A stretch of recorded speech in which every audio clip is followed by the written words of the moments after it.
Hey, what's up? So for those of you that are new to this channel, this is 86. My whole goal of this channel is to help line cooks and chefs grow into newer positions. My earlier content was a lot more focused on being a line cook, but I realized as time goes on, people don't want to be line cooks for 10, 12, 15 years. So a lot of this is now focused, Quinn says hi. A lot of this is now focused on trying to get you from a line cook position into a further one, into a further position like a lead, sous chef, executive chef, something like that. What I wanted to do today is kind of talk a little bit about what will help you land a job in general. If you are going from a line cook or lead position, first of all, get a resume.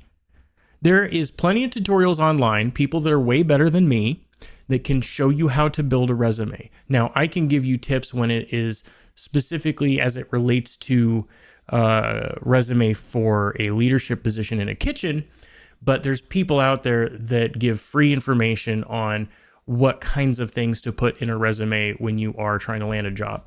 Now, for leadership jobs specifically, I'll tell you, I continuously apply for lead positions, sous positions, not always to land the job, but in this most recent time I did.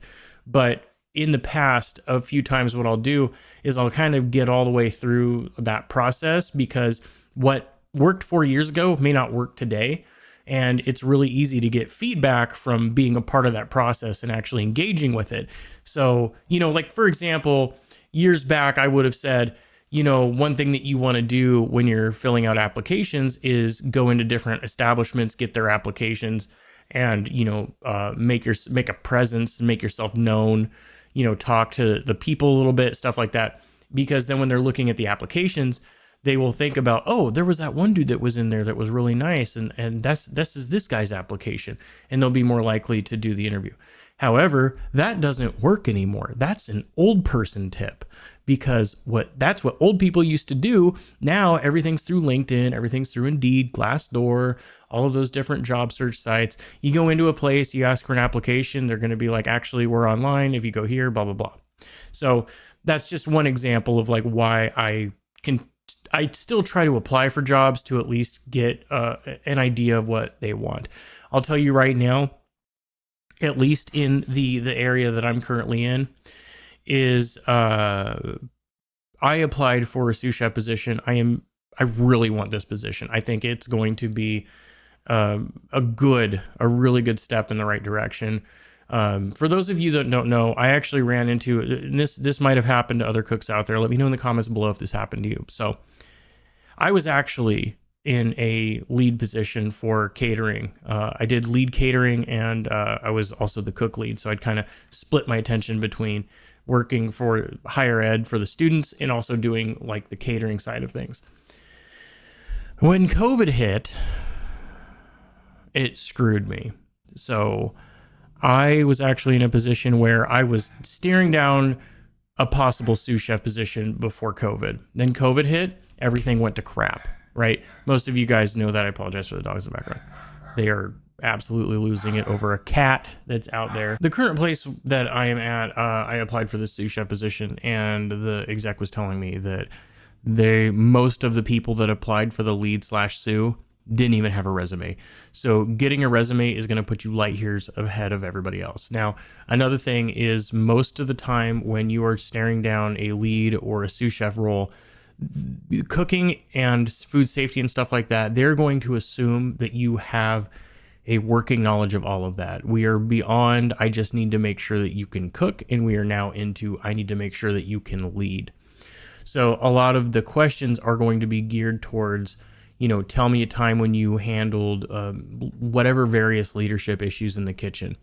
And the thing about this is some places will even have a test. I had a 7-page test. Now, one thing that you're going to want to brush up on is a lot of the basics of like the difference, mirepoix versus the Trinity for Louisiana. If you're going to be doing like a gumbo or something like that, the 5 mother sauces and derivatives, everybody knows that the 5 mother sauces are what? I'll give you a couple seconds.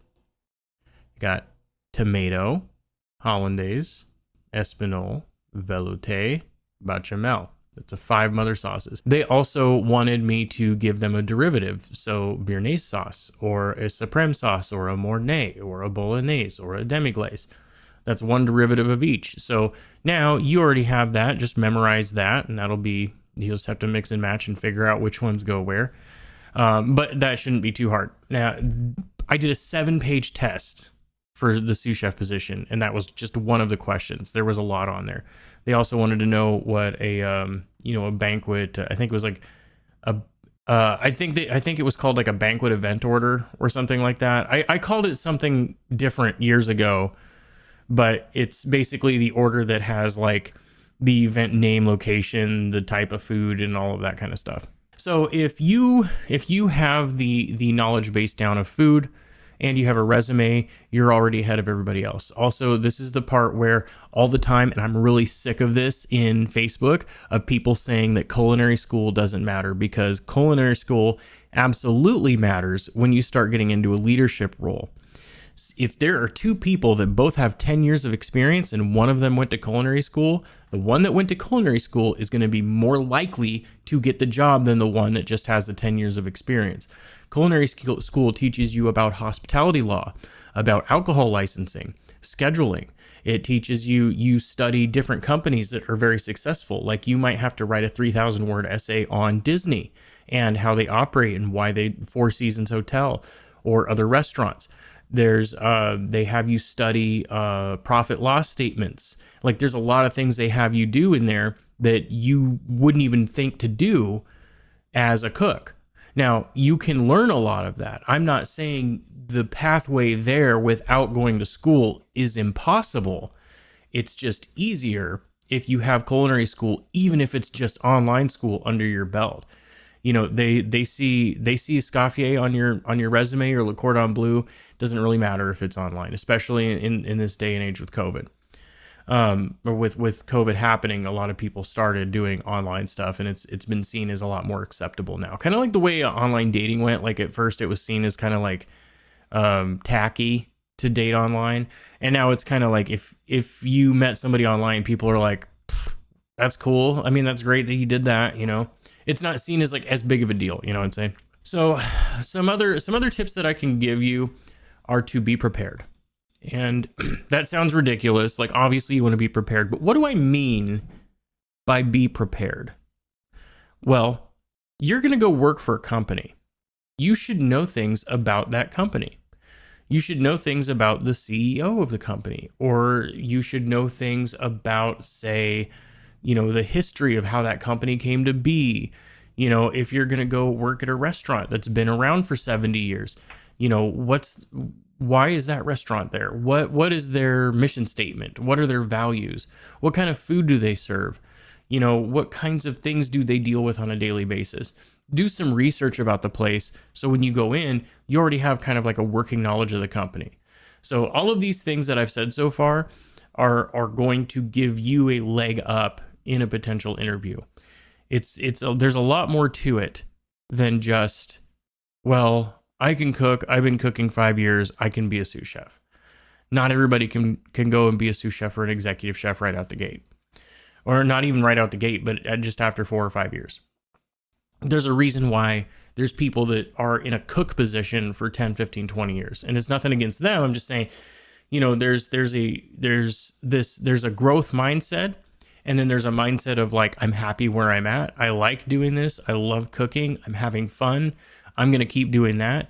And then there's people that are career minded, that they don't want to be doing this. They don't want to be doing just cooking their whole life. They want to move up, you know, be a regional chef one day, move into other territories. And, you know, the tips I'm giving here will absolutely 100% help with that. Now, does it guarantee you a job?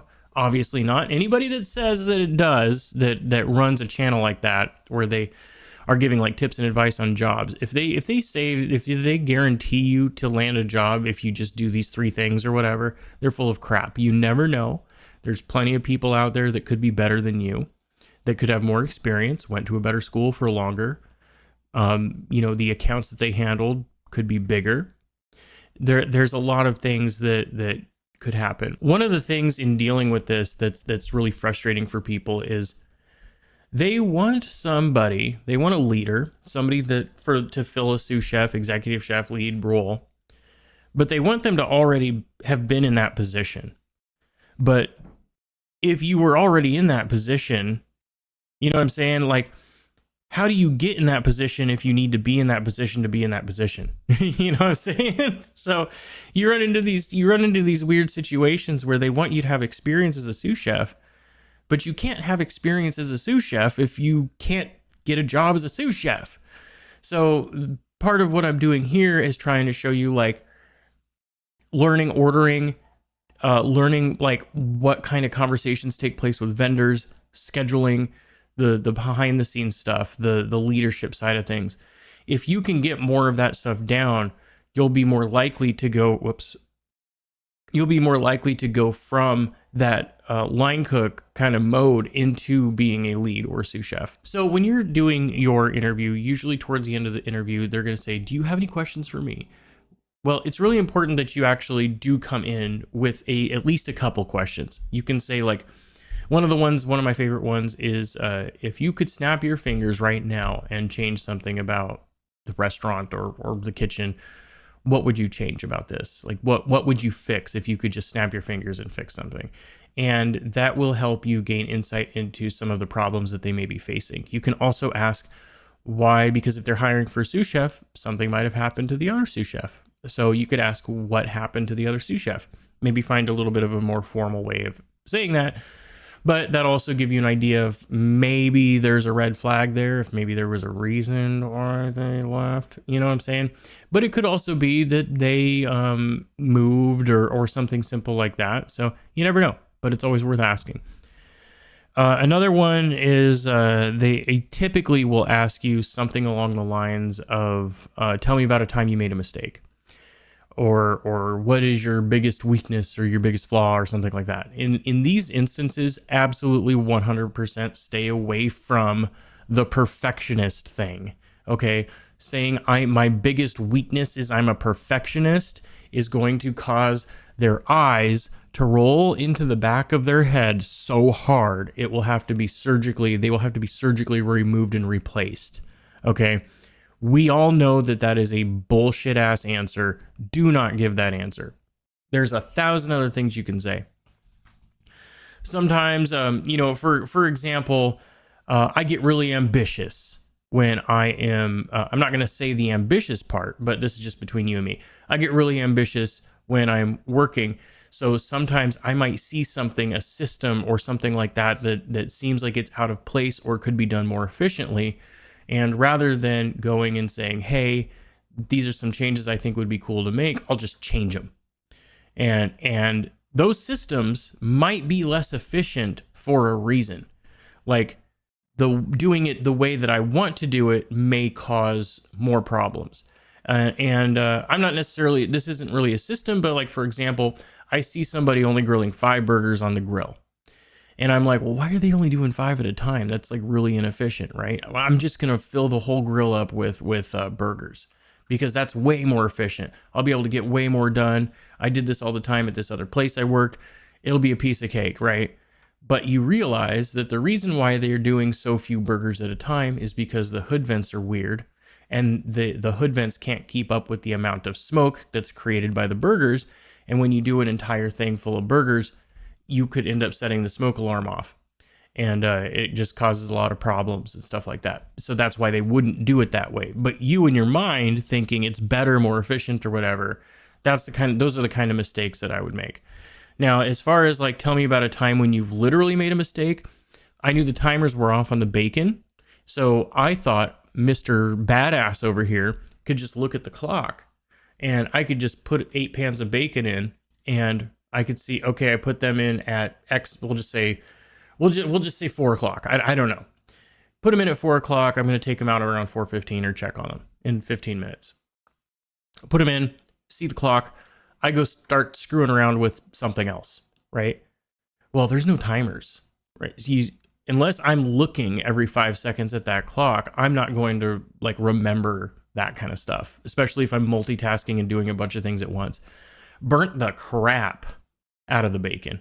Another time when I was learning to make pizza dough, I made the pizza dough, and I noticed when I did a couple of the balls that they were a little rubbery, I guess, is not quite enough water. Like, not so little water that it was crumbly, but you could tell that they were really tough when I was trying to roll them. They were not what like they were supposed to be. So Captain Dumbass over here decides that I'm going to add water to the finished pizza dough. Well, what do you think happened? Yeah, I had to throw like 30 pounds of dough away because because it wasn't perfect and it wasn't exactly what I wanted. And I didn't know that you weren't supposed to try and like re-add more water. And I didn't know that you weren't supposed to just like add water to finished dough like that.